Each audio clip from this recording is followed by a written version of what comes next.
Mga kapuso, ang almusal natin this morning, ginto? Gintong isda! No, gintong isda, yes. Kaya oo. kailangan talaga ito, sabi sa akin ni Leia, kailangan talaga.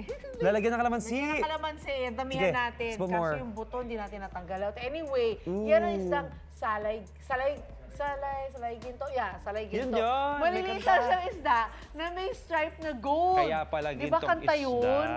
Mhm. Pero ito ang balita ko, Miss Lynn. Winner din ang lasa niyan. Oh. Ang tanong ko lang, presyong ginto rin kaya ang islang to? Nako. Hindi pwede. Kailangan natin magtipid, ano? Alam natin yan kay Chef JR. Good morning, Chef! Bawal sa atin ang mahal. Magtipid.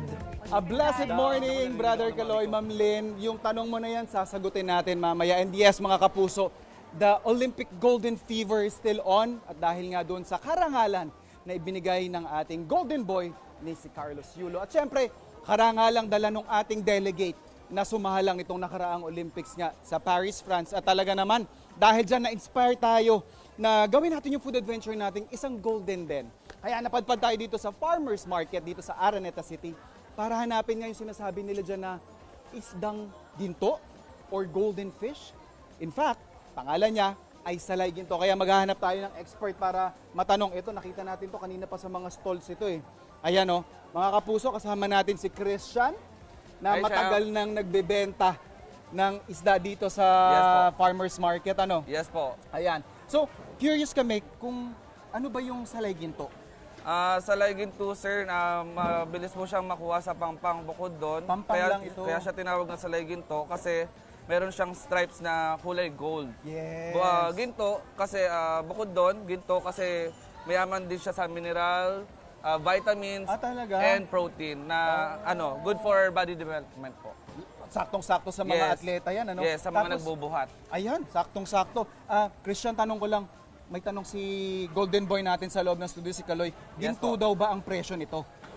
Ginto, hindi po. Sakto lang. Yes, sakto lang po. Magkano naman naglalaro yung presyo ng salay ginto? 350 po per kilo.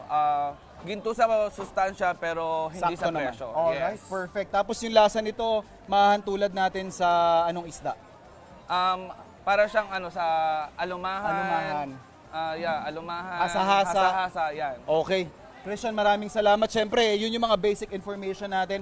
Ako nang bahala. Dun sa lasa, mamaya titikman natin. Kaya gagawa tayo ng isang golden recipe. Thank you, Na Chef. Siyempre, very simple lang po ito na yung ating kinamatisang salay ginto. So, pag kinamatisan, dapat importante para sa akin is binubuo mo muna yung flavors nung pagbabagsakan mo nung yung isda.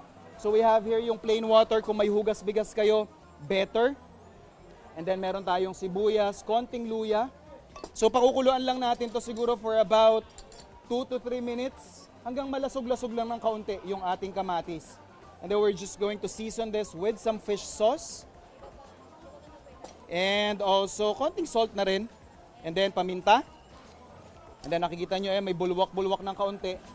So, pag nagsama-sama na yung flavors niyan, that's the perfect time para ilagay na natin yung ating isda. This time, ito nga, bida natin is yung salay ginto. Ayan. Tapos, pakukuluan lang natin yan ng more or less mga 10 to 12 minutes. Lagay na rin natin yung ating sili, yung ating, syempre, talbos ng kamote or kung ano man yung in season or mapipitas at mahihingi sa kapitbahay. Pwede nyo rin gamitin yan. And then siguro mga after, yun nga, mga 10 to 12 minutes, 15 minutes, eto na po yung kalalabasan yan, mga kapuso. Ayan o, kita nyo naman ang itsura, Diyos ko po. Sabi nga ni Ma'am Lynn sa loob, sabi daw ni Ate Lay, mas maganda kung lalagyan nyo pa to ng ng kalamansi, mas perfect lalo yan. Eto mga kapuso, luto na yung ating golden recipe na kinamatisang salay ginto. Ayan o, syempre bibigay natin to sa mga kasama natin dito sa Farmers Market. So mga kapuso, eto na. Pag mga gantong golden food adventure, ano pa bang aasahan nyo kundi ang inyong pambansang morning show kung saan laging una ka, unang hirit,